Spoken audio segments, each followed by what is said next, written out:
Hi, everybody. I'm David Lazarus, consumer columnist for the LA Times, and welcome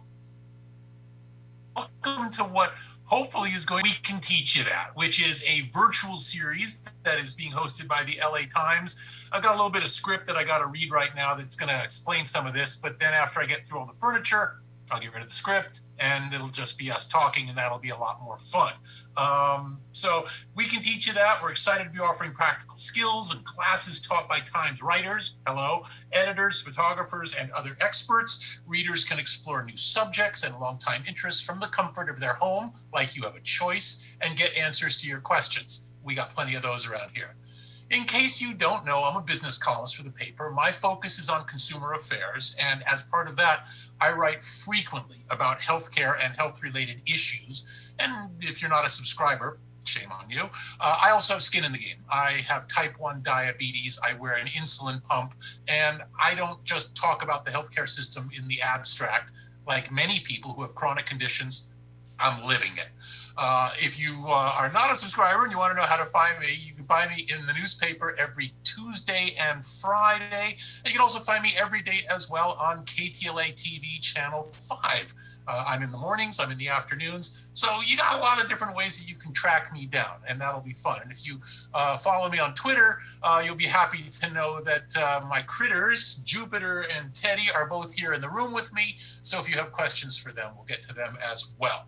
All right, so as I said, tonight we are talking about navigating the healthcare system, understanding the healthcare system, dealing with insurers, and other aspects thereof. Okay, we got basically a handful of things we're going to cover. We're going to cover the big picture, the intro. Then we're going to get into the fact that we're looking at open enrollment right now. That'll be quick. We'll talk about some dates you need to know about, especially for Covered California, which is our version of Obamacare. Then we'll get into some case studies based in large part on some of the reporting that I have done.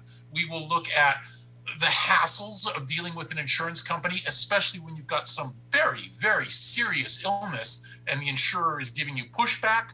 Well, it's not an open and shut case. You do have some abilities here. We'll talk about that. We'll talk about how things have changed a bit during the pandemic, especially dealing with insurers who want to tighten the screws a little bit and not show any flexibility at a time when flexibility is necessary because our healthcare system is creaking and straining. We'll also look at healthcare for our critters. Hi, critters. Pet insurance for animals. It's a thing, and it comes with all the stuff that you would think. Pre-existing conditions, deductibles, copays. We'll talk about that as well. Then I'll give you some general tips on how you can approach these things. We'll talk about what's coming down the pike for healthcare as a new administration takes over, and that's going to be really interesting, both for what we're probably going to get and probably what we're not going to get. And then, of course, we'll take your questions. And I strongly want to advise you to get a pencil and paper and jot down any questions or topics as they come up, because you know me, I'm going to be talking really fast, and there's a lot of topics that are going to come up as we cover a lot of ground, and healthcare, obviously, an extremely complicated thing. So if something comes up that you want to know more about, raising your hand, forget about it. It's not going to help. On the other hand, when we get into the Q&A, then we'll do it, and hopefully we can stick through that for as long as it takes, because this is important stuff. It's enjoyable stuff. So I'm looking forward to that part of it. But before we get going on this, we also have an interactive component, and that is poll questions that are going to come up from time to time to give and me and the rest of the audience a better sense of what our priorities are, what our interests are as we approach this. So let's look at the first poll question right now. Bring it up on the screen. And the first poll question, there we go. And that is, what is your biggest concern? Obviously, we're talking about healthcare as we talk about that. Is it finding a doctor or dentist? Is it finding insurance? Is it dealing with insurance issues? Is it open enrollment concerns? Is it navigating government bureaucracies? And we're not just talking about the DM now. We're talking about Medicare. We're talking about Medicaid. We're talking about the regulatory bodies that also help oversee healthcare. So there's a lot of stuff that goes on there. And then also finding steady work.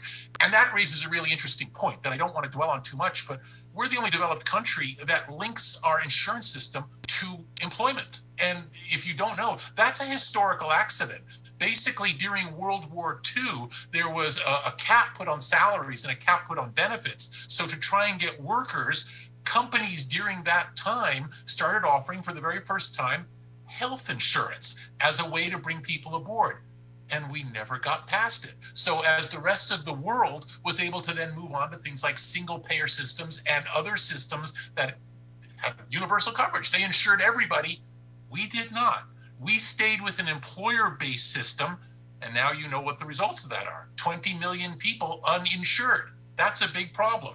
So we'll get back to the poll results in just a sec. First, I got another piece of furniture I got to trundle out, and that is we got all sorts of different ways that you're looking at this thing right now, and that's going to affect how interactive it is. So if you signed up for this event on Zoom and you're joining us there, then yeah, you can do the polls, surveys. You'll be able to do the Q&A with me later on.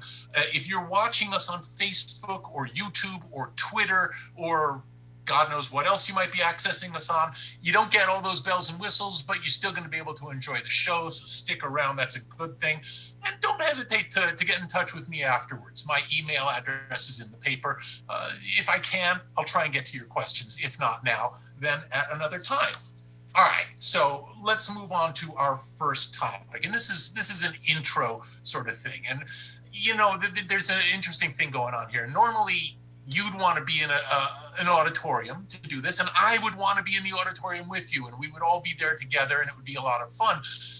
Rather, this is all like we're all on our own right now, and it's a perfect metaphor for the healthcare system, because you don't go into the healthcare system with a lot of people behind you, a lot of support, a lot of backup. No, you're going to be on your own, and you're pretty much up against a powerful monolithic system that doesn't have your best interests at heart. Not always. Now, we spend $4 trillion a year on healthcare, more than any other country, anywhere. Moreover, we spend roughly twice per person as every other developed country, our economic peers. And as if that wasn't bad enough, also 2 key yardsticks of healthcare efficacy, and that's infant mortality and longevity, lifespan. We don't do well there either. So even though we're paying more for healthcare than everybody, we have higher rates of infant mortality than most developed countries and shorter lifespans. So what's basically that means is less bang for your buck. Not a good thing. So when people talk about the need to reform our healthcare system, it's not just about how do we get insurance to everybody, which we should. It's not just about how do we make the system more accessible and more affordable, but it's also how do we make this system work better? How do we make it more efficient? In other words, how do we stop spending more than everybody else and not having as good a result? That's a very, very big deal. Unfortunately, when we talk about healthcare reform, quite frequently, those are not the issues that come up. And more often than not, it's how do we protect our vested interests? How do we protect private insurers? How do we protect big pharma? How do we protect hospitals? And sadly, how do we protect patients? Often seems to be one of the last things that seems to come up in any such discussion. That is not a good thing. And that is the big picture.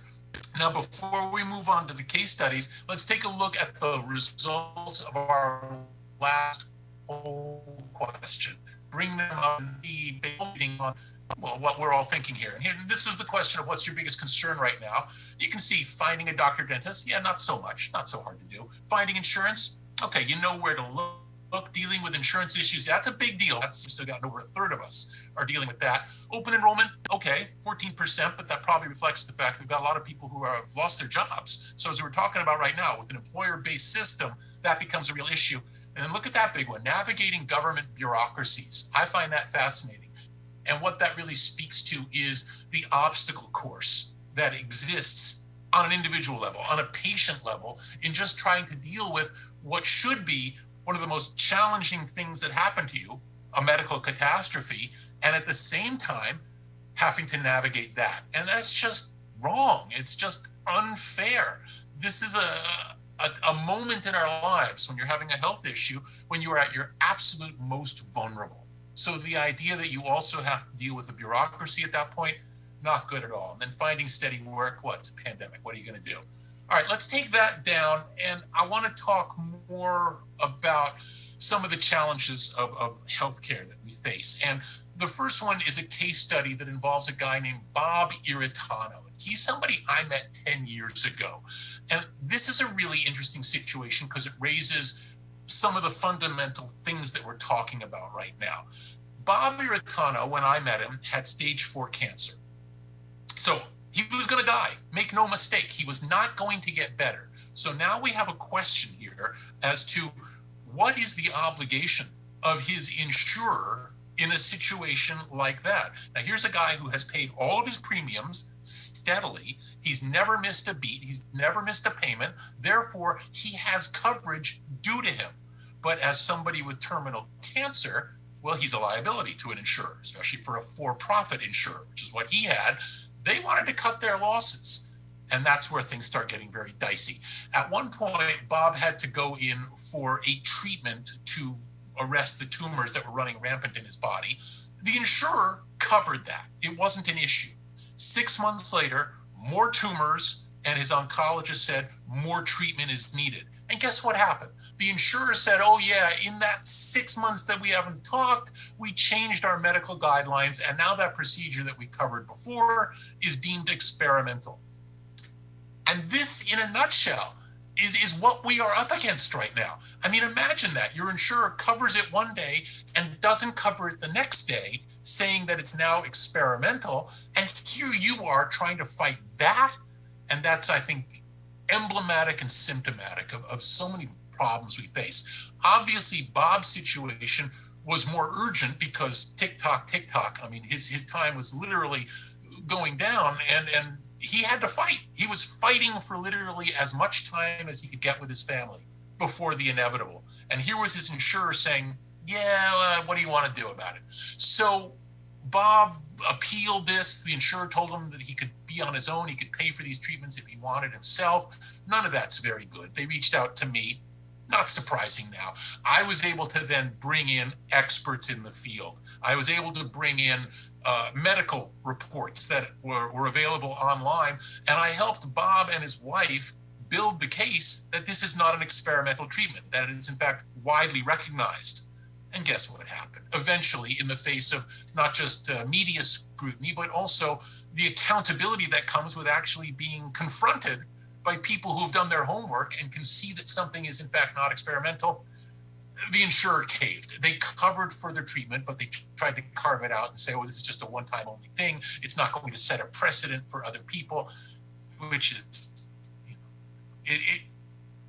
it's frustrating, to say the least. I stayed, and I also attended his funeral, and it was difficult. It was challenging. At least his family had months with him that they otherwise would not have had. For me, the experience, along with me meeting Bob and his family, seeing how an insurer deals with something like that, and it also taught me a number of things about how to deal with situations like that. And we'll talk about that coming up when we talk about some of the tips and tricks that should be available to you. Before we go further, let's see. I think we've seen the results of our last one. Let's bring up our next poll question right now, if we can, and take a look at that. And that is, how do you handle health insurance for you and your family? Insurance through your employer, insurance through Covered California, which is again Obamacare, Medicare.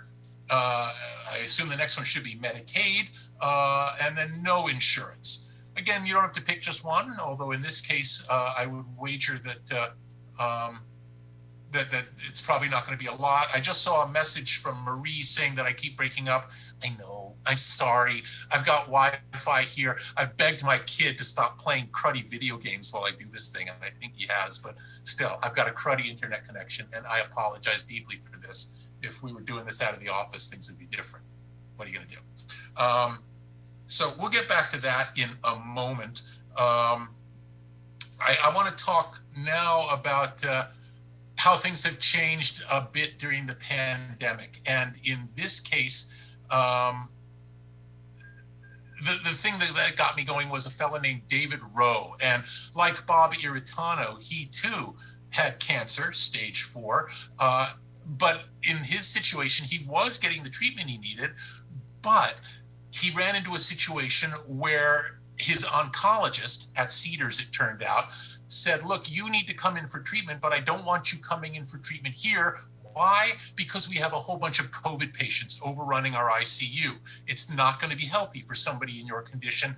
Instead, let's do this treatment. Let's do the surgery that's necessary at USC Keck Hospital. And guess what? David's insurer said, no, that's not going to happen. You have to stay in network, and we will not cover you if you leave the network. And what I find fascinating about that is really the villainy of these networks, these insurance networks, because let's have no illusions about what this means. Being in network means that you are going to make things as comfortable as possible and as lucrative as possible for your health insurer. Your health insurer has cut sweetheart deals with doctors, hospitals, drug makers. All of that is what defines the network. And so the insurer is getting better deals on these necessary healthcare services by defining this as a network. If you leave the network, it might be important for you as it was for David Rowe, but they don't care because that costs them more money. And here's one of the dirty little secrets of the insurance industry, and that is, as long as you are paying your premiums, you are an asset.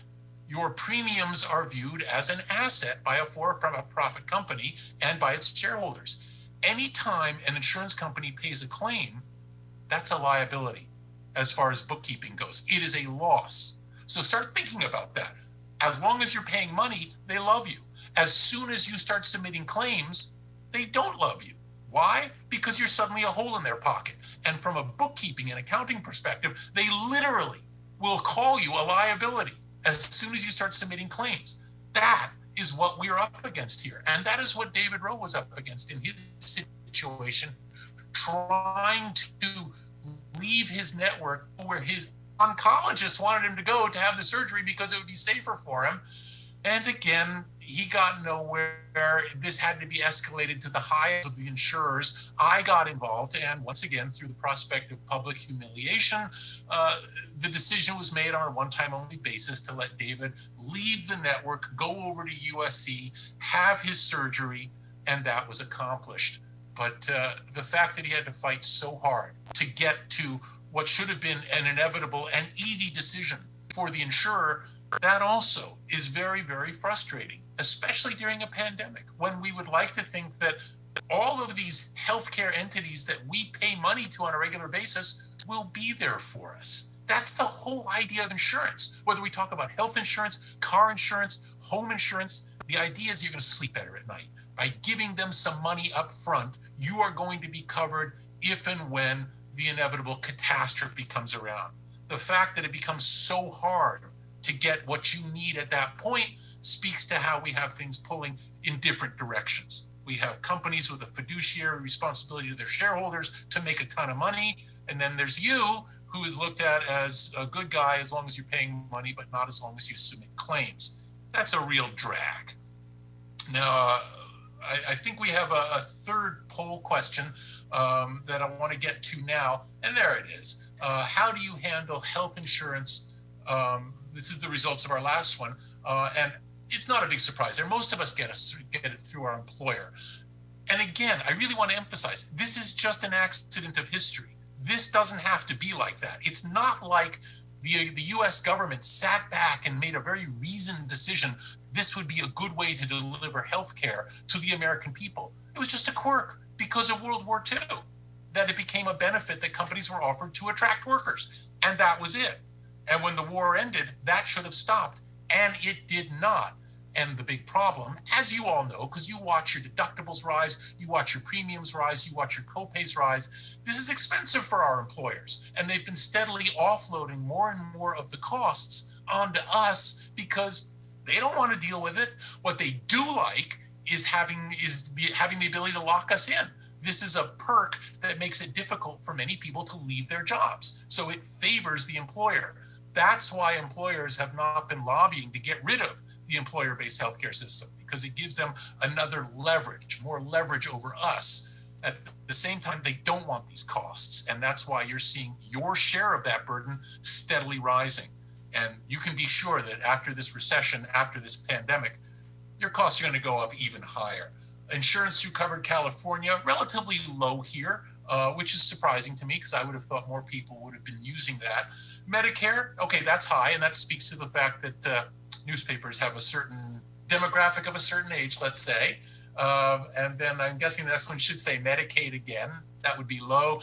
No insurance, 3%. Even 3% is embarrassing and wrong. I mean, we are in the wealthiest country in the history of the planet, and 3% of you guys watching right now don't have insurance. Moreover, 20 million Americans do not have insurance. And then even worse, President Trump has been steadily trying to take apart Obamacare over the last 4 years. So we have seen the rate of uninsured steadily rising as the president and some of his Republican enablers have gone step by step trying to make Obamacare less effective. And that too has raised the number of uninsured. And I find that to be one of the most disappointing things out there. I mean, very quickly, I used to live overseas. And so I've had experience, firsthand experience with single payer systems. They're not socialism. They're not communism. It is not a government takeover of hospitals and doctors. It's basically just an efficient way, an insurance system whereby you create the largest possible risk pool of both healthy and unhealthy people, and by spreading that risk among the greatest number of people, you bring costs down for everybody. So you have more accessibility, more affordability. That's what a single payer system does. It's not a government takeover. It's not socialism, unless you consider Medicare to be socialism, unless you consider veterans assistance to be socialism. Here's something that Republicans probably don't want you to know, and that is right now, roughly 60% of all healthcare is covered by government programs, Medicare, Medicaid, veterans assistance, support for children. All of that is insurance that is involved with the government. 60% of our healthcare spending. So it's not as though this threat of socialism is something way down the horizon. We're here, we're there. More than half of our spending is already this. So now the question is, why don't we go all in and actually get all the benefits of a single payer system? We can talk more about that as we get into some of the Q&A that's coming. And then let's get into another survey question now before we get into healthcare for our little critter friends. Can we bring that up? And that is, what do you consider the government's role in healthcare? Which areas are important to you? And again, multiple choice: drug prices, insurance affordability, scope of coverage, fair treatment of patients. Boy, here I am checking every single box right there. How is it that this is even a question? How is it that we're even haggling over things like the cost of drugs, insurance affordability, scope of coverage, and fair treatment of patients? This should all be a given, as it is in nearly every other developed country. Did you know that we are the only developed country in the entire world that doesn't have any restrictions on drug prices?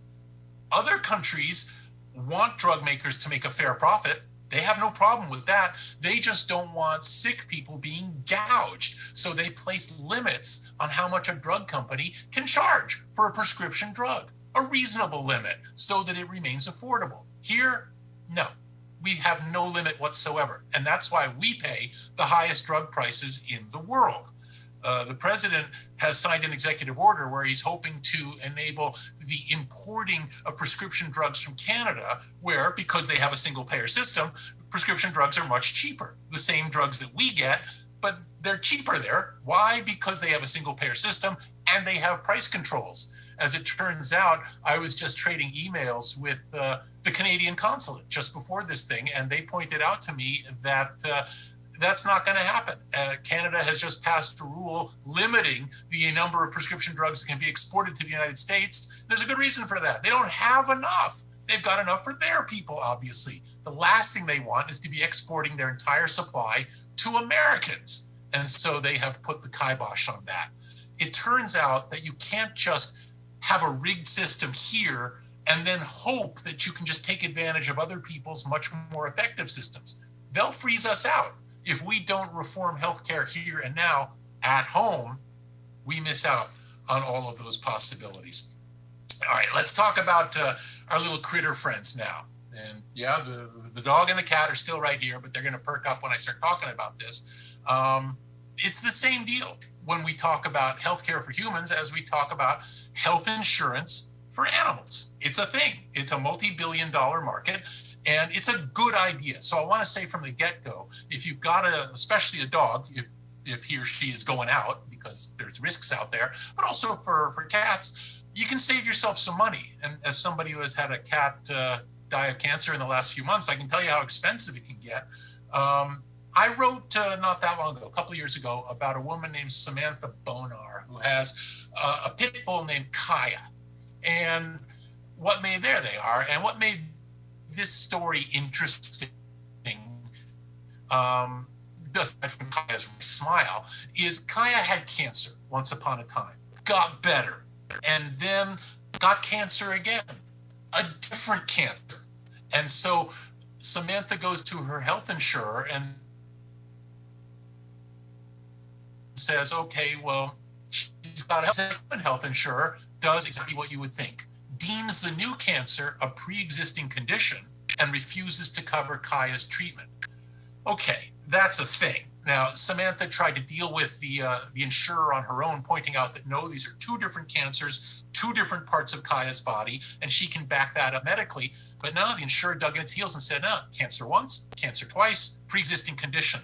Samantha came to me, and I actually had to track down oncologists, animal oncologists. UC Davis is where you go for this kind of thing, by the way, who could talk about the cancers themselves at a very fundamental level. And what do you know? Every expert I was able to get in touch with said, no, these two cancers are not the same. This is not a pre-existing condition. I then had to bring all of that documentary evidence to the insurer before the insurer would back down and do right and cover Kaya's treatment. And that just really speaks to the fact that it's just as hard for animals as it is for the rest of us, but it's even tougher, as you know, if you're a pet owner, because they can't talk. So you've got to deal with so much of this. Remember when you get pet insurance, that as with human insurance, there are exclusions for pre-existing conditions. Keep that in mind. So for instance, I got, when Teddy joined our family, always go to the shelter, by the way, and rescue a dog, we got him insurance, and we were covered, and he was prone to ear infections.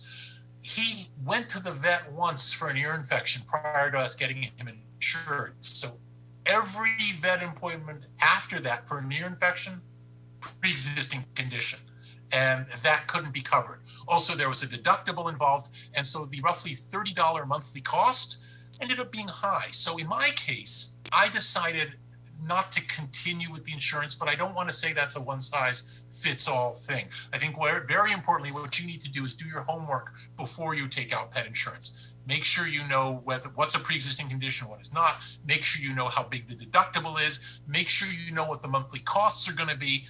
Approach it like you would approach insurance for yourself, because they're operating under many of the same dynamics. That said, there are a number of good pet insurers out there, so you're going to want to look around a bit for that.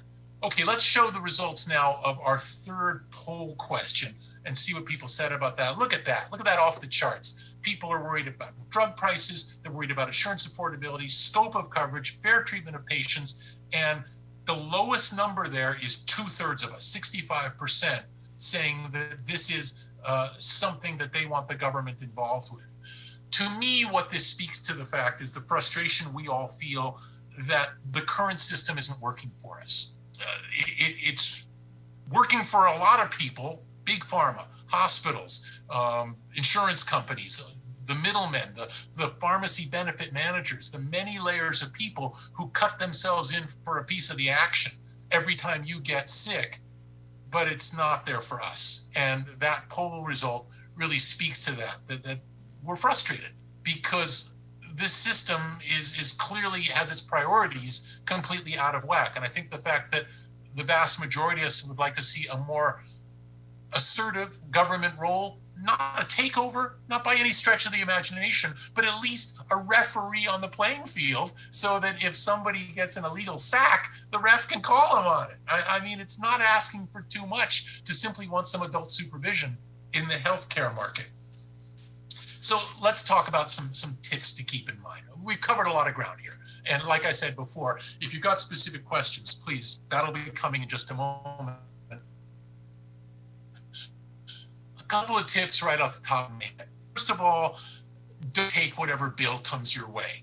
You can negotiate. So don't be shy about contacting the billing office of your doctor or the billing office of a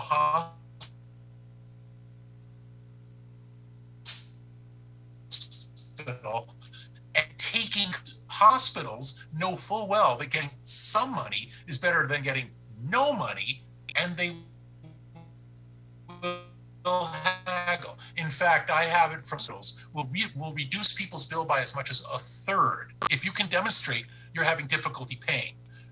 That's good, I guess, but it also speaks to the fact that obviously they're not going to lose money, so that kind of reveals some of the markups that are involved here. And if you don't know how hospitals work, there's a system called cost sharing.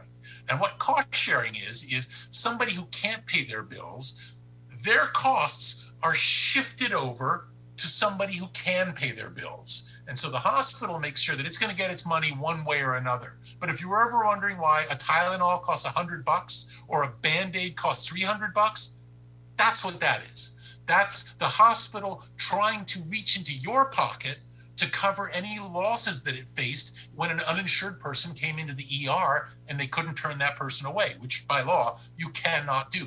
So cost shifting is a way that medical practitioners are able to try and cover their end of it, but that's what results in those insane markups. And the fact that bills can be reduced by as much as a third during negotiation, that's I think very revealing about the fact that you're looking at enormous markups that in no way reflect the actual cost of delivering healthcare.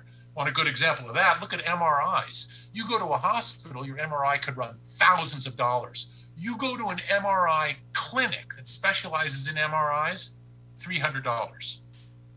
That's a big difference. And that's one of the reasons that things can be so frustrating for patients. Oftentimes, if you've got a very, very serious medical condition and you're getting pushback from a hospital or pushback from an insurer, you're going to get lost. This system is designed to make you feel lost. It's designed to wear you down, especially when you're sick, to the point where you're just going to give up. All right, there is now a cottage industry out there called patient advocates. Again, we shouldn't have to have people who do this for a living, but we need them. So patient advocates are a great resource to fall back on. They're people who you will hire, who have experience with the healthcare system, who are knowledgeable about the different medical facilities that are out there, and will negotiate on your behalf. And that's something that's a resource that is very, very valuable. How do you find them? I'll give you some addresses later, and there'll be a cheat sheet that'll also have this as well. But if you just are in a hurry, all you got to do is do a Google search for patient advocate and your neighborhood or your area or your city, and you will be able to find people who are nearby who can do this. It's a good thing to fall back on, especially if things are very, very tough. Now, I'm told that we've got a lot of great questions circling the runway. So let me wrap this thing up real quick. And that was our section on what's ahead. Let me tell you what's not ahead. What's not ahead is Medicare for all. It's not going to happen because we've got a divided government still. As long as we have Republicans running one branch of Congress and Democrats running the other, something as bold as a complete reinvention of the U.S. healthcare system, it's not going to happen. I mean, remember the fights that had to happen for Obamacare, and Obamacare isn't even that. It's not even a public option. It's just basically the government creating a marketplace whereby private insurers could compete with one another. And what Obamacare did was it put limits on how much they could charge and requirements on how much they had to cover. Oh my God, like that's something you should even have to regulate. But that's all Obamacare is. So for all the fuss about Obamacare being a government takeover. It's not. It's just simply the government creating a marketplace whereby private insurers can offer coverage at reasonable and affordable levels that will cover a reasonable amount of things. And that's all that is.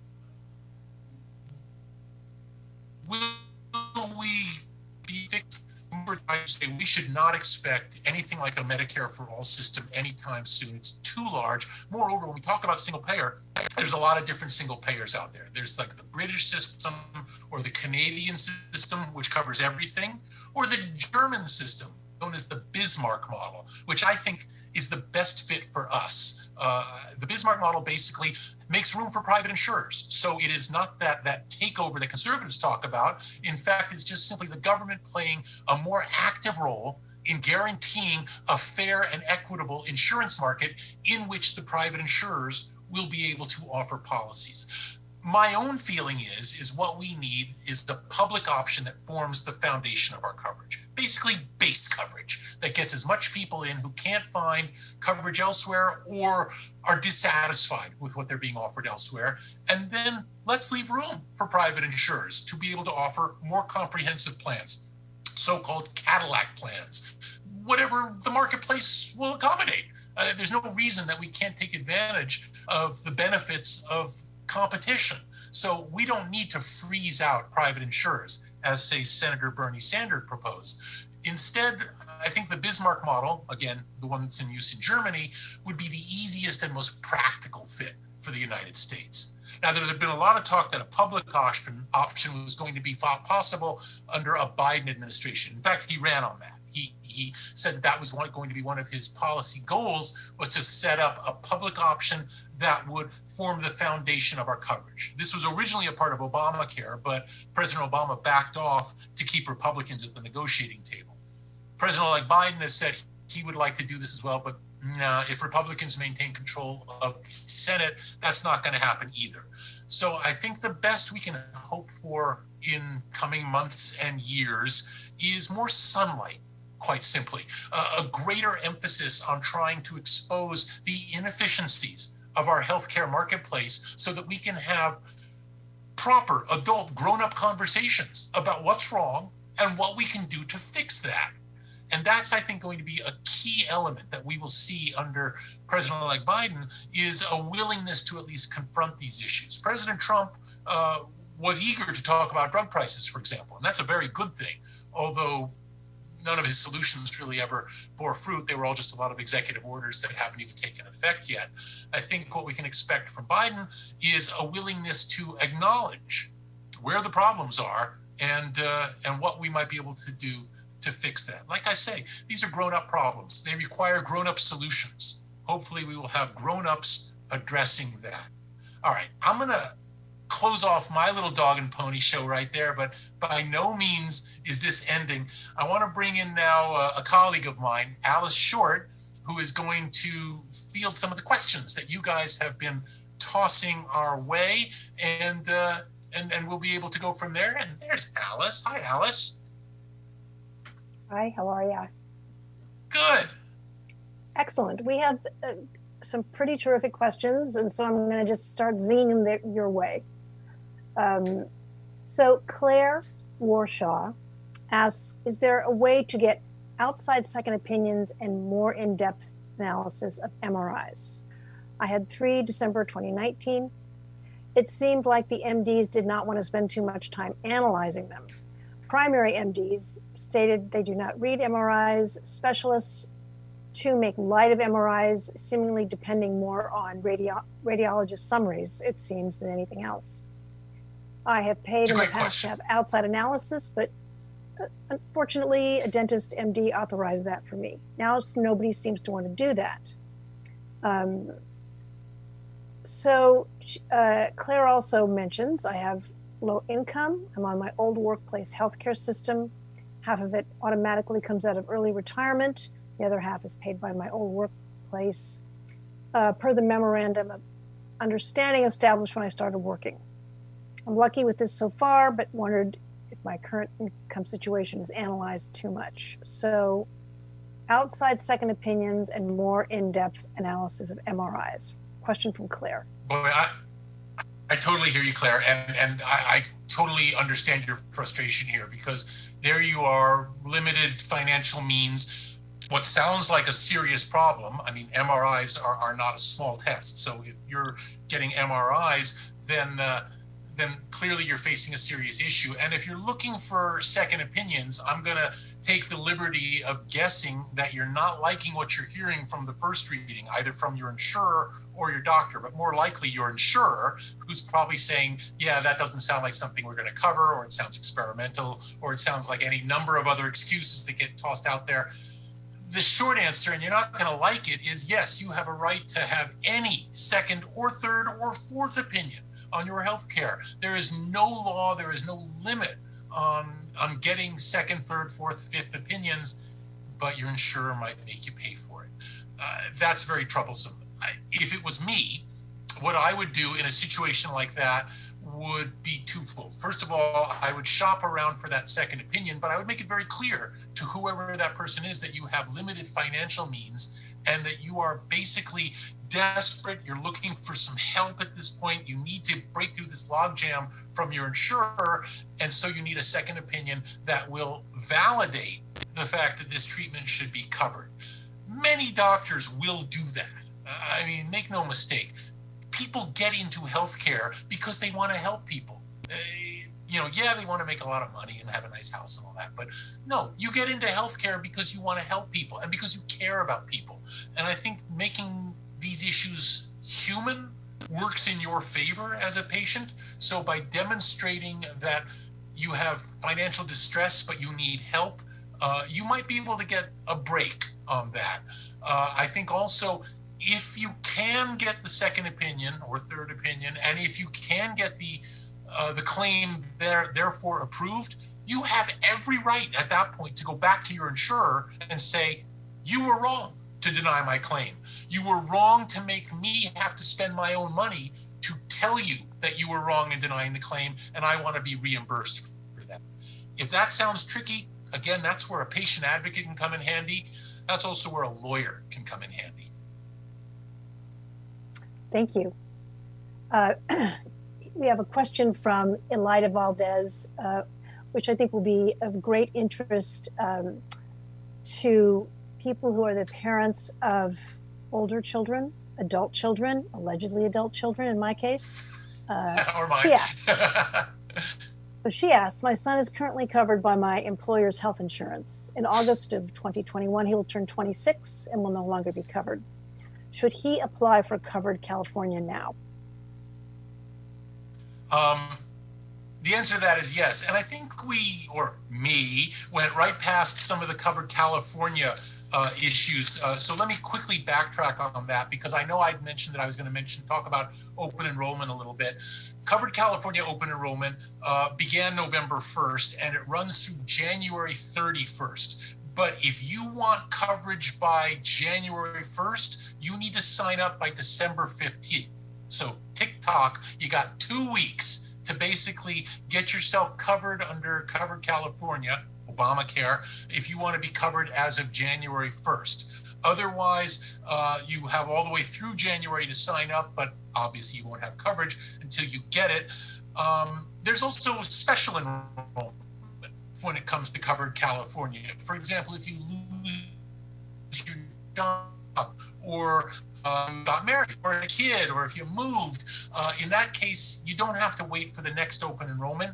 You have 60 days from the date of the life change, so the date of your marriage, for example, or the date of the birth of your child, to apply for a special enrollment with Covered California. So you want to move relatively quick.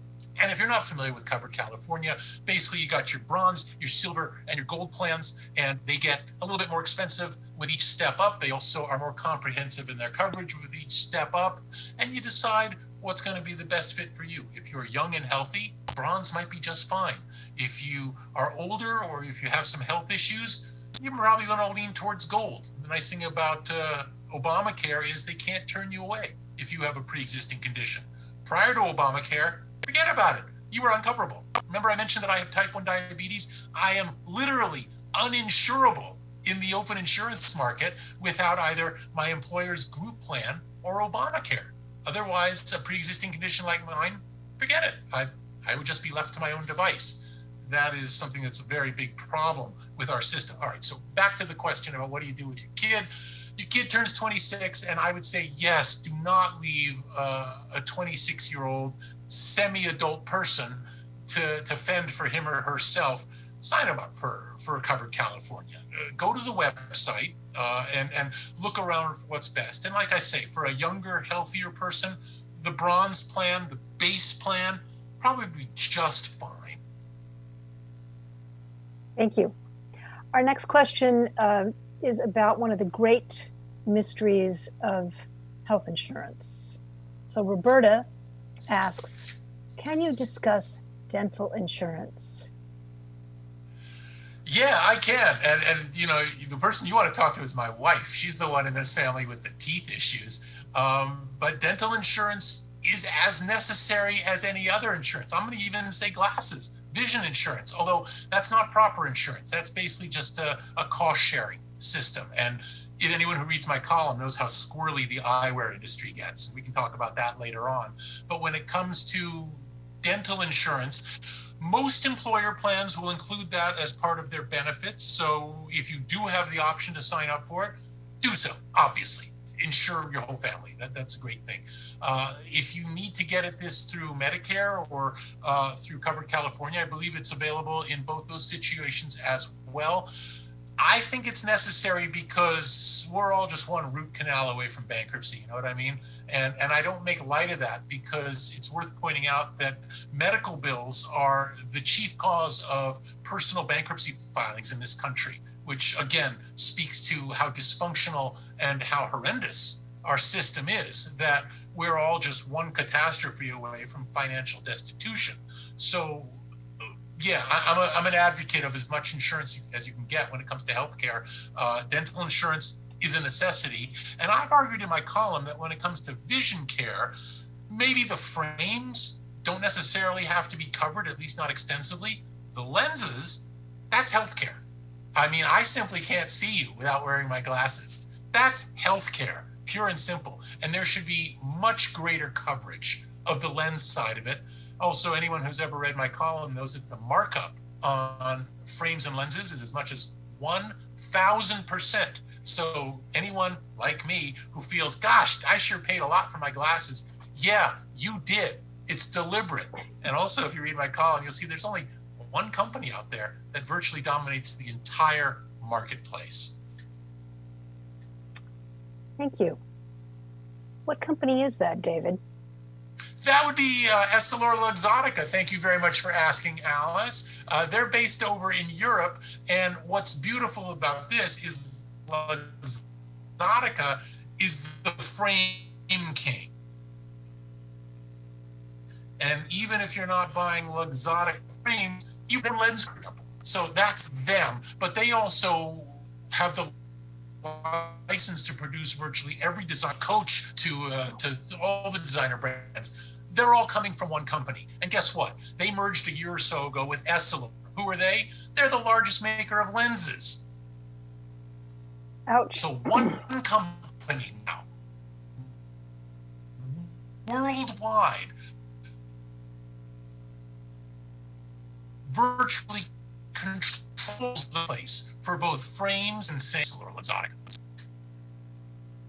Painful. All right, here's a question from John. Any tips on getting reliable information from an insurance company on what a procedure is going to end up costing me? My plan documents suggest one thing, the insurer's online cost calculator another, and the member services department gives vague answers. John, I couldn't be more sympathetic here. It is such a huge frustration that unlike every other consumer product in the marketplace, sneakers, refrigerators, watches, cell phones, you don't know the price of things up front when it comes to healthcare. Instead, you're going to get the bill down the road. You'll see that your insurer has covered some of it, hasn't covered some of it. You'll be left with the rest of it. But would you have shopped around? if you had known prices up front? The answer to that is yes, especially for an elective procedure. So let's say you wanted to have some cosmetic surgery, or you needed a hip replacement or something that isn't necessarily urgent. Knowing up front what different hospitals will charge is going to be very helpful. Obviously, for an emergency, you have a heart attack, you're not shopping around at that point. You're going to take whatever you can get. And now we get to something called the charge master. The charge master is basically the list of retail prices that a hospital will charge for various procedures. It is a complete work of fiction. It is absolutely fantasy land. The reason the charge master exists is to create the opening of a negotiation between a hospital, a provider, and an insurer, the payer. And so they needed a starting point to start haggling. So they create the charge master as this artificial price where they're going to start talking about things. Does the charge master actually reflect the actual cost of a surgery or a treatment or a drug? It does not. It doesn't even come close. It's a complete work of fiction, but that's where the negotiation begins. Now, what we clearly could use is far greater transparency in our healthcare marketplace, and that's why I am an advocate of, first of all, allowing Medicare to negotiate drug prices. You can't do that right now. Democrats have been consistently offering legislation to allow Medicare to take advantage of the fact that it's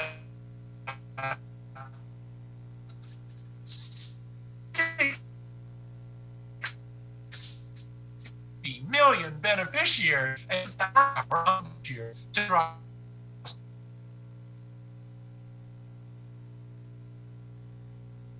its market power against big pharma, and so that's why we don't get that. My feeling is, first of all, you empower Medicare to negotiate. Second of all, Medicare posts all of its prices. In other words, its reimbursements, how much it will pay for this drug, how much it will pay for that procedure. So at least we have a clear understanding of what the government feels is a fair price for healthcare. That doesn't mean necessarily that that has to be the price, but as a consumer, you'll be far more empowered if, when talking to your hospital, you're able to say, I don't know, you want to charge me $1,000 for heart surgery, but Medicare says it's worth only $500. That to me changes the equation, because right now the patient, the consumer, has no power in this negotiation because knowledge is power, and the health industry does not want you knowing things that it knows. Thank you. All right, we've got lots more questions. Catherine Ham has a question. As an advocate for consumers, you will affect change, but only for one person in one case. Do you see opportunity to create broad brush change, or is that beyond the scope of what you realistically can or should do?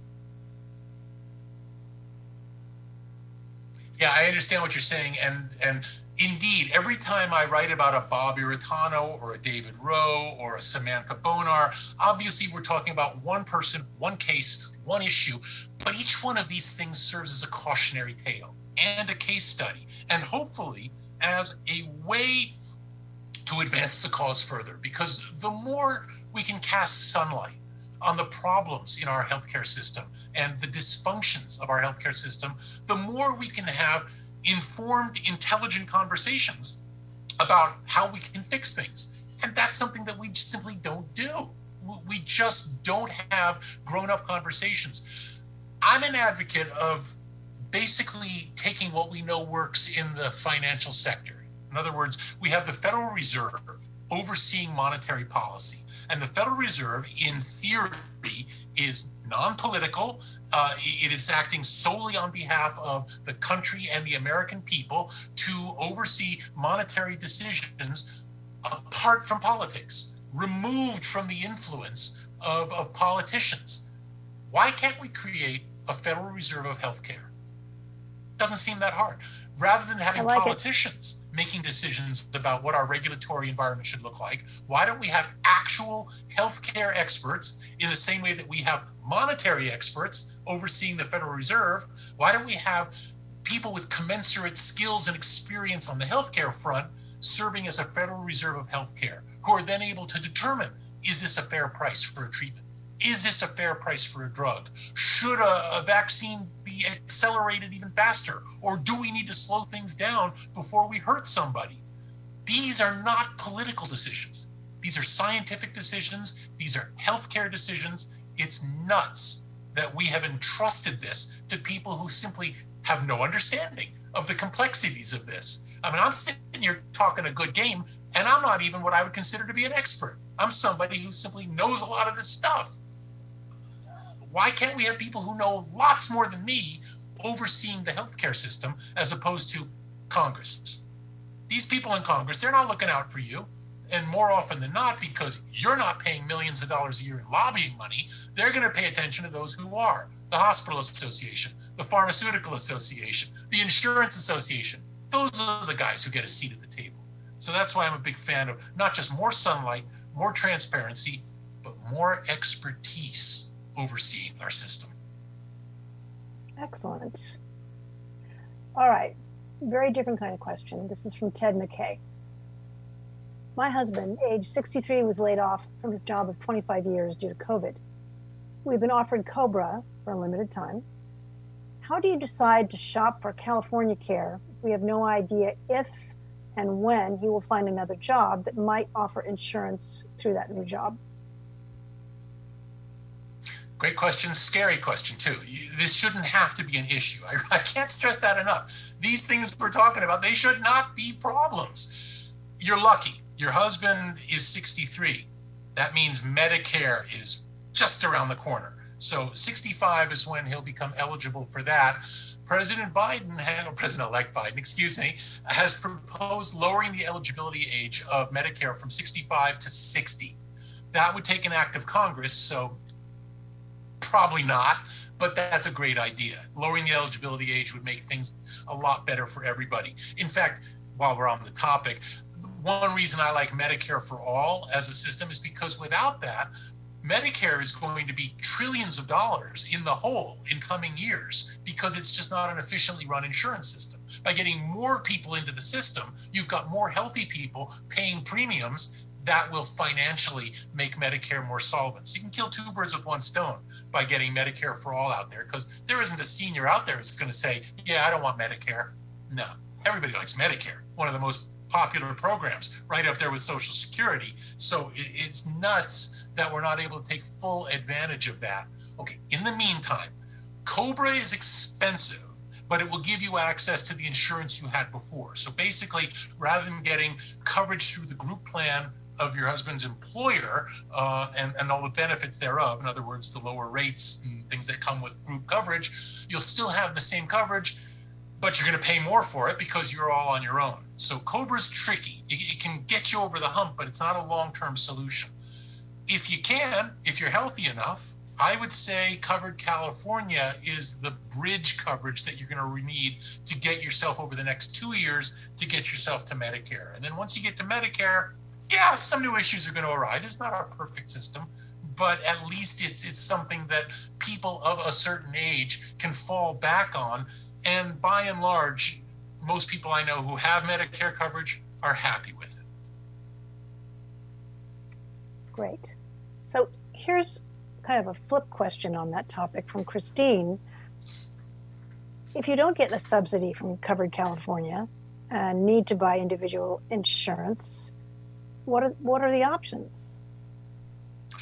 When it comes to Covered California, the vast majority of people in the system do receive subsidies. And that's a key element of Obamacare overall, was to allow the government to help people pay for these exorbitant costs of private plans. And again, let me emphasize, this isn't a government plan. This is a government-controlled marketplace in which the private insurers are offering plans. Those are still very expensive. And so the reason Obamacare, Covered California, is accessible is because there are extensive subsidies available. So clearly, most people are going to have access to subsidies. If through some fluke you do not have access to the subsidies, then it becomes tricky. You're going to probably want to lean towards a bronze plan, which will be the cheapest plan and will provide enough coverage. It's not going to be the greatest coverage, but it'll be enough coverage if, God forbid, something happens to you. But this underlines more than anything else what we've been talking about here, and that is this shouldn't be a problem. If you live in this country, citizen, non-citizen, if you're somebody here who avails themselves of the U.S. healthcare system, insurance should not be a wild card. And that's why, again, the single payer system, straight across the board, turns out to be the most effective way of covering the greatest number of people at the lowest possible price. And I'm not just making that up. We have the example of every other developed country which has a system like this. And they have a system like this because they've all kicked the tires on it. They've all experimented with it. And they've all found that, yes, if universal coverage is the goal, and it is the goal. And even if you ask Republicans, do you believe in universal coverage? In other words, everyone being covered, they'll say yes. So then the question isn't should we cover everyone, it's how do we cover everybody? Obamacare made a dent in the number of uninsured, but it didn't solve it. We still had millions uninsured. Medicare for all, single payer, universal coverage, that would take us the rest of the way there. So I think that's the most important thing, is that overseas, healthcare is looked at as a right. Here, it's looked at as a privilege. And until we can turn that around and philosophically acknowledge that healthcare is a right, we can't even have a conversation that gets us to where we need to be, which is how do we accomplish that goal? All right, here's a question from JJ. Do I have any recourse if a doctor misreads my lab results and has me go to see a specialist that wasn't unnecessary? For instance, having write off my office visit bills, which are less than what I had to pay the specialist that I didn't need. Yeah, but you're not going to like this answer, JJ. There's two words: malpractice, lawsuit. Third word: expensive. Yeah, if you've got a situation like that, and again, I'm not a doctor, so who am I to second guess somebody who went to medical school? But if you were misdiagnosed by the first guy, that's malpractice. That is a case for malpractice right there. If it was me, what I would do in that situation is go back to the first practitioner, the first doctor, and make it very clear this was not an acceptable call that you made. This other guy said the proof, you can either lower or eliminate your bill, or you'll be talking to my lawyer. Don't be shy about being aggressive. Remember, this is a system that doesn't want to help you. So if you can't every once in a while take out a big stick and wave it around, you're not going to get any respect. So don't be shy about threatening a lawsuit if that's what it's going to take. A doctor does not want to be sued because his insurance goes up. These guys all have malpractice insurance. The more claims that they have to submit, the more their costs go up. That's insurance. So in that case, I would be very clear, but I would also be very methodical about it. Rather than just jumping right to a lawsuit, I would go back and say, you're wrong. This guy says you're wrong. Here's why he says you're wrong. What do you want to do about that to fix it? Excellent. We're going to return just to, for a second, to the adult-child arena. Mary asks, if a semi-adult is not currently living in California, can he still be covered by Covered California if his parents live in California? I believe, I'm not 100% on this, so please correct me if I'm wrong, all you guys watching, but I believe yes. The answer is yes. He or she can get in on your coverage. Now, will the coverage pay for treatment outside of the state? That's going to depend on a number of factors, such as networks and other such things. So what you'll want to do in a situation like that, let's say you take out a gold plan with Covered California. That's covering you. You've brought your under 26-year-old child as part of that coverage. You're going to want to reach out to that insurer. Again, it's not a government agency now. This is the actual private insurer, and say, okay, my son's in college, my daughter is in college, and he or she is in Boston. What's going to happen when they get sick? They'll get covered. The system accommodates this, but you're going to want to map it out in advance. to make sure that you understand what the landscape is going to be, and most importantly, what limitations on care outside the state are going to be in place. Because more than likely, the insurer is going to have sweetheart deals with this doctor, but not that doctor, this hospital, but not that hospital, and so on. They might also be partnered with other insurers outside the state that will help share the load. So this isn't the first time situations like this come up. The trick to being a good healthcare consumer is anticipating the problems in advance, getting some evidence of it in advance, and always get it in writing. Because the last thing you want to do is have to say, no, you said to me, that's not a game you're ever going to win. So determine what the coverage is going to be out of state, get it in writing, or find out where it says it on their webpage, and you should be good to go. Excellent. All right, next question is from Ricky R., and it is this. What is Medicare AEP? AEP? Mm-hmm. I'm guessing that this is a Medicare Advantage plan that you're describing, because I'm not familiar with AEP. So let me say, first of all, if I'm wrong about this, go ahead and email me, tell me that I'm totally wrong about AEP. But if we're talking about Medicare Advantage, what that is basically a way that private insurers are able to cash in on the Medicare market by offering the same coverage as government offered Medicare at the same price plus. So they try and sweeten the deal by going a little bit above and beyond Medicare and having a little bit more coverage if you'll bring your business to them. So you'll still get the advantages of Medicare. Your Medicare dollars will still be able to pay for that, but you will be insured not by the government in that case as the primary payer, but by that insurer.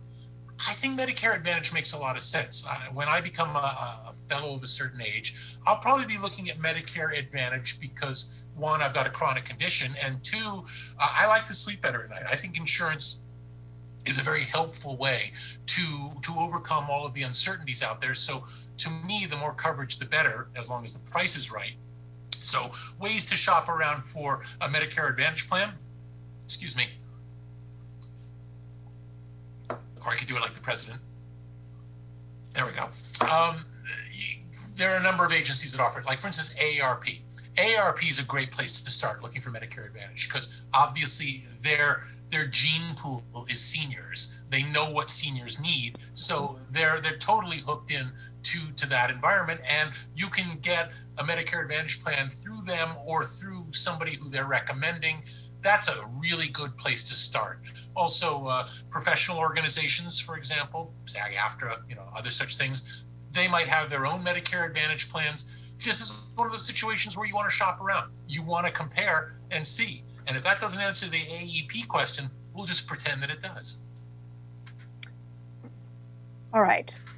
Here's a question from Janice, who writes, I tend to disagree that the M4A is too big, since the same could be said of Social Security. I agree having the political will, numbers, and the Senate is the key. Why do you feel the Bismarck model would be more feasible than M4A in the upcoming Biden administration? M4A, Medicare for All. So that's what we're talking about here. And the reason I like the Bismarck model, and I've really looked into this, is because the political transition in this country is so enormous that you don't want to basically reinvent the wheel. So if we went for, let's say, the British or the Canadian system, where you've got the government actively involved, not just in covering everybody, but also in running the healthcare apparatus, the hospitals and things, that is such a huge switch from where we are now that it just makes the barriers, to my mind, insurmountable. Why do that? Why make it more complicated than it has to be, especially when our German friends have already done all the heavy lifting on the Bismarck model and have determined that for them, and let's face it, our economy is not that different, for them, having a system whereby the government is basically overseeing everything and making sure everybody behaves and is treated fairly, but at the same time, you've got private insurers in there competing with one another. strikes me as a best of all worlds compromise. It also sounds like the easiest way to get conservatives on board, because you got to get past this whole idea that we're going to be shutting down every private insurer. When Senator Sanders said that, that was it. Conservatives just weren't going to talk to him anymore, because this idea of shutting down the entire private insurance system through which we all mostly have our coverage right now, you can't even have that conversation, even though it's not a bad conversation to have. On the other hand, under the Bismarck model, you get right past that by saying, no. Private insurers, love them. They can stay in business. They can compete with one another. They can offer all sorts of different plans. We just want greater oversight of this marketplace to guarantee that we have the greatest amount of coverage at the most affordable price, which is not too much to ask for. This is Econ 101. This is supply and demand, but it's taking advantage of market efficiencies rather than allowing one side of this economic equation to call all the shots in a completely opaque marketplace that utterly disempowers the consumer. Again, you wouldn't shop for a refrigerator by just going to one place, taking whatever the guy offered you, and then getting home and having the bill sent to you because you didn't know how much it was going to cost. That's insane. And yet, when you shop for healthcare, that's exactly how you're treated.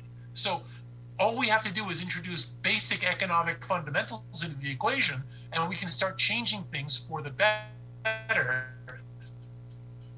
So the reason I like the Bismarck model is because I think it is the most practical and politically feasible solution to our problem. Don't miss this bus. I don't want healthcare reform to skip my generation by and have it be something that only my child can enjoy. Instead, I would like to see something sooner than that. And I think the Bismarck model opens the door to having that conversation. So this is not technically a follow-up question, but it feels like a follow-up question from Tom K. And we have time, I think, probably for one or two more questions.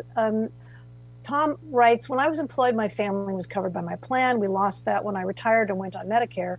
What are the prospects of changing Medicare to cover family members? It'd be a great thing. I mean, here we are talking about Medicare for all again. It shouldn't be an issue. Basically, if you can be covered, your family should be covered. It shouldn't be difficult. If you are born, you should have health insurance. That's how it works everywhere else. Let me tell you a story. I was living in Tokyo. Tokyo, Japan, has a single payer system. And the way their system works is it's funded through tax dollars. So everyone is paying in, as we do with Medicare, they're paying their taxes, and that's covering their system. So you're not stuck with all those deductibles and co-pays and all that stuff. You're paying in a different way. So bottom line, I'm walking through Tokyo. I'm wearing flip-flops on my feet. I step on either a pop top or a can lid or something and cut my foot open. So I hobble into a clinic. There's privately run clinics all over Japan, just a doctor in a room, basically. I hobble in, my foot's bleeding. Instantly, I had a nurse right there cleaning me up. The doctor comes by, I'm getting stitches. And at the end of this, I say, how much do you want? How many yen do I have to give you? Doctor looks at me and he says, and that's the Japanese symbol for no pay. Why? Because I live there. I had a job there. I paid into the system already. I was a part of it. So there was no cost. Basically, the healthcare system exists to make people better. And so there I was in a semi-emergency situation, and the healthcare system rose to the challenge. To me, that was a life-transforming experience to help me understand that single payer is awesome. This is exactly how it should be. When you have a medical emergency, the last thing you want to be thinking about is finance or haggling or negotiating or anything. You don't want to think about that. You want to think about getting your foot cleaned and your stitches and hobbling off back home. That's what you want to think about. So there was my experience with the single payer system, and it worked extremely well. So I feel like the whole idea that we can't get our family members into clearly the most sweeping and effective insurance program in the country is nuts. And as I said before, the more young and healthy people you can get into Medicare, the better for Medicare financially, because young, healthy people aren't submitting claims. So they're paying their taxes, they're paying their premiums, but they're not submitting claims. And what does that do? It balances things out so that people like me who submit claims, it all gets evened out. And again, this isn't magic we're talking about here. This is risk management. I mean, we all know we're going to get sick. That's a given. Unless you come from the planet Krypton, you're going to get sick. It's that simple. So the question is simply, how do we make sure the greatest number of people are covered at the lowest possible cost? And that's the only question that's worth asking in a situation like that. Obviously, getting healthy and sick people into the same risk pool accomplishes that. Every other developed country has that system. We do not. We carve up our risk pool into all sorts of different private insurance markets so that ultimately we have hundreds of different pools, and thus we lose all of the economic efficiencies of the large risk pool. So all we've done is shot ourselves in the foot, which requires, as you know, cleaning and stitching. Right. And I've got to tell you, it's a great anecdote. And I just have to say before our last question that I hope you've adapted to some more sensible shoes with socks. Anyway. Not during this pandemic, girlfriend, I'll tell you that. I haven't worn shoes in 9 months. Are you kidding me? Oh, dear. All right. Our last question comes from Joan. And I love this question. I've been on Medicare for many years. I'm suddenly seeing many new plans are being offered on TV. What is causing this? And again, we're back to Medicare Advantage. Alike? That's not Medicare advertising right there. Those are the private insurers offering their Medicare Advantage plans to try and draw the Medicare dollars into their coffers, which is what they're trying to do there. And what this is a reflection of the fact that American society is getting older. Hello. And so that's why you're seeing a lot of drug advertising on TV. That's why you're seeing the Medicare plans being advertised on TV. It's why Tom Selleck is trying to get you to take out an annuity. Don't, by the way, because we're getting older. And so this is a target market for all of these companies. And again, this also speaks to the fact that if we don't adjust our healthcare system to reflect the fact that the US population, our median age, is consistently getting higher, all we're going to end up doing is getting more and more health problems. Old people get health problems, it turns out, and we're going to have an increasingly inefficient way of dealing with it. So this is one of those things where you want to get ahead of it and anticipate what's coming down the line. So the reason you're seeing these ads is because of that. Also, I just want to point out real quickly, there are only 2 countries in the entire world that allow the advertising of prescription drugs. Us and New Zealand, and nobody else. Every other country has correctly observed that you don't market prescription drugs to people. That's crazy.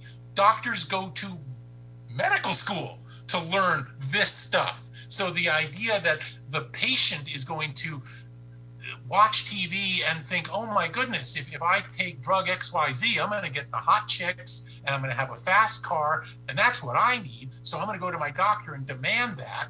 Well, more often than not, doctors don't want to deal with this. If you go in and say, no, I don't want a generic blood pressure medicine, I want Crestor, by God, or whatever, they'll give it to you. They'll give you the thing you're asking for. They don't want to deal with this. And that's exactly why the prescription drug companies are marketing so aggressively, because they want you to suddenly be convinced that you have some big problem and to go ask for their brand name product by name, as opposed to accepting a generic or, God forbid, turning to a healthcare professional who actually went to years of medical school to diagnose your situation and determine whether you actually need something. It's nuts that we allow this to happen. In fact, the American Medical Association says we should not be advertising highly complicated medical issues to consumers in 30-second bites on television. This is a stupid way to do that. But we continue doing that because there's a lot of money involved. And that's one reason making a change in drug prices is so difficult, because one key reason our drug prices are so expensive, look at all those marketing dollars going into it. Millions and millions of dollars are being spent to advertise to us in a way that shouldn't even be happening.